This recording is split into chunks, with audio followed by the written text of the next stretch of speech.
शिव मंदिर के रेनोवेशन का काम शुरू हुआ और मंदिर के नीचे दबा हुआ मिला 2000 साल पुराना बौद्ध इतिहास। बात है आंध्र प्रदेश राज्य के गुंटूर जिले में स्थित कोंडवेड्डू किले की, जिसका निर्माण रेड्डी डायनेस्टी द्वारा करवाया गया था। रेड्डी शासकों द्वारा ही 14वीं शताब्दी में शिव मंदिर का निर्माण करवाया गया था। आश्चर्य की बात यह है दोस्तों, जब इस शिव मंदिर के रेनोवेशन का काम शुरू हुआ तो मंदिर के नीचे से लगभग 2000 साल पुराना बौद्ध स्तूप और एक पूरी बुद्धिस्ट साइट डिस्कवर हुई है। अब पुरातात्वविद और विजयवाड़ा एवं अमरावती सांस्कृतिक केंद्र के CIO डॉक्टर E शिवनागी रेड्डी ने रविवार को यहां बताया, कोंडवेड्डू किले से 3री शताब्दी ईस्वी के एक गोलाकार स्तूप और स्तंभों वाले मंडप बौद्ध अवशेष मिले। डॉक्टर रेड्डी ने कोंडवेड्डू विकास समिति के संयोजक शिव रेड्डी और अमरावती बुद्ध विहार के सचिव सुभाकर मेदासानी के साथ नागरिक आपूर्ति मंत्री प्रतिपति पुल्ला राव के निर्देश के अनुसार साइट का दौरा किया।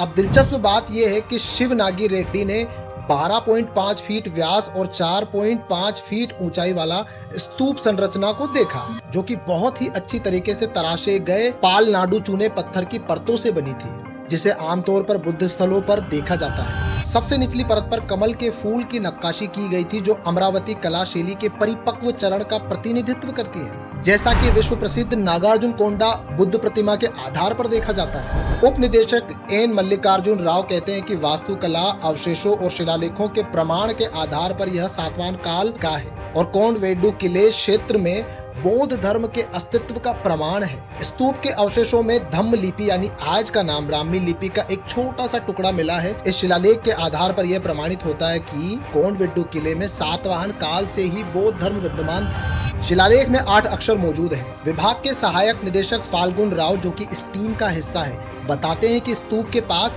अष्टकोणीय आकार के आयक स्तंभ का एक हिस्सा मिला है। उन्होंने आगे बताया कि स्थल से खुदाई में मिले अवशेषों में एक रेलिंग पैनल भी शामिल है, जिस पर बैल और घोड़े पर सवार एक व्यक्ति, कमल की आकृतियां और छोटे पुष्प रूपांकन बने हुए हैं। इसके अलावा एक रेलिंग का टुकड़ा जिस पर बैल और घोड़े पर सवार एक व्यक्ति, बीच में पुष्प का रूपांकन, आधा कमल का पदक, रेलिंग स्तंभ पर खांचा और छोटे पुष्प रूपांकन भी मिले हैं। डॉक्टर रेड्डी और उनकी टीम ने राज्य के पुरातत्व संग्रहालय विभाग से अपील की कि ध्वस्त शिव मंदिर को स्थानांतरित करके किसी अन्य स्थान पर पुनर्निर्माण किया जाए और बौद्ध स्तूप को संरक्षित किया जाए।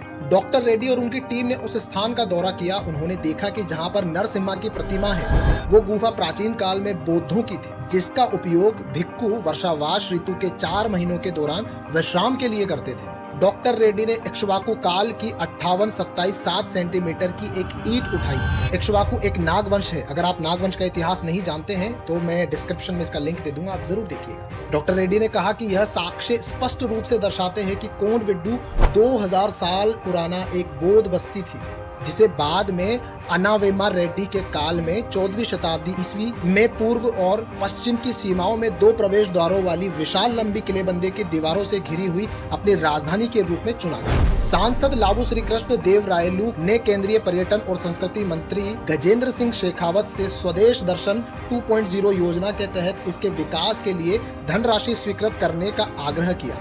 उन्होंने मंत्री जी को सूचित किया कि राज्य सरकार ने विस्तृत परियोजना रिपोर्ट DPR को पहले ही मंजूरी दे दी है और इसे केंद्र सरकार को भेज दिया है। अब आप सब इसे अधिक से अधिक शेयर करके अपना समर्थन दिखाएं ताकि प्राचीन बौद्ध स्थलों का संरक्षण हो सके। शुक्रिया।